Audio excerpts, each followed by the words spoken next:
ଜାନୁଆରୀରେ ଶୀତ କମ୍, ମାର୍ଚ୍ଚ ଯାଏଁ ଅଧିକ ବର୍ଷା। ହେଲୋ ଫ୍ରେଣ୍ଡ, ନମସ୍କାର, ଶୁଭ ସକାଳ। ଆପଣ ହିନ୍ଦୁ ଓଡ଼ିଆ ଦେଶ ଆଜି 3 ଜାନୁଆରୀ ଚାଲନ୍ତୁ ଜାଣିନେବା ଆଜି ଟପ୍ ନ୍ୟୁଜ୍। ଆଜି ଭୁବନେଶ୍ୱରରେ 16 ଡିଗ୍ରୀ, ରାଉରକେଲାରେ 11 ଡିଗ୍ରୀ ରହିପାରେ।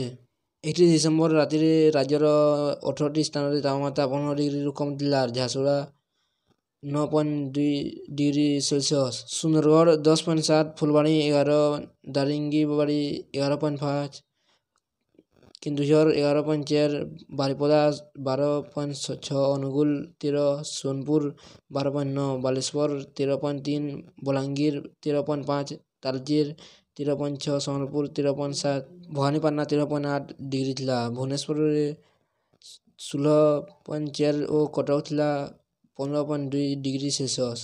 2 ତାରିଖରେ ସକାଳେ ଅନୁଗୁଳ ଓ କନ୍ଧମାଳରେ ଘନ କୁହୁଡ଼ିର ଆଶଙ୍କା ଦେଖାଯାଇଥିଲା।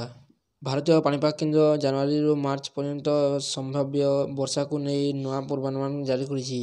ଏହି ଆକଳନ କହୁଛି ଏଥର ଜାନୁଆରୀରୁ ମାର୍ଚ୍ଚ ଭିତରେ ଉତ୍ତର ପଶ୍ଚିମ ଭାରତକୁ ଛାଡ଼ିଦେଲେ ବାକି ସବୁଠି ବର୍ଷା ସ୍ୱାଭାବିକଠାରୁ ଅଧିକ ରହିପାରେ। ସମ୍ଭାବ୍ୟ ଚିତ୍ର ଦର୍ଶାଉଛି ଓଡ଼ିଶାରେ ବି ଆଗାମୀ 3 ମାସ ଅଧିକ ବର୍ଷା ହୋଇପାରେ। ଜାନୁଆରୀ ମାସରେ ବି ରାଜ୍ୟରେ ସ୍ୱାଭାବିକଠାରୁ ଅଧିକ ବର୍ଷା ସମ୍ଭାବନା ଅଛି। ଏହି ସମ୍ଭାବ୍ୟ ଚିତ୍ର ଅନୁସାରେ ଏଥର ଜାନୁଆରୀରେ ଓଡ଼ିଶାରେ ବିଶେଷ ଶୀତ ଅନୁଭୂତ ହେବ ନାହିଁ।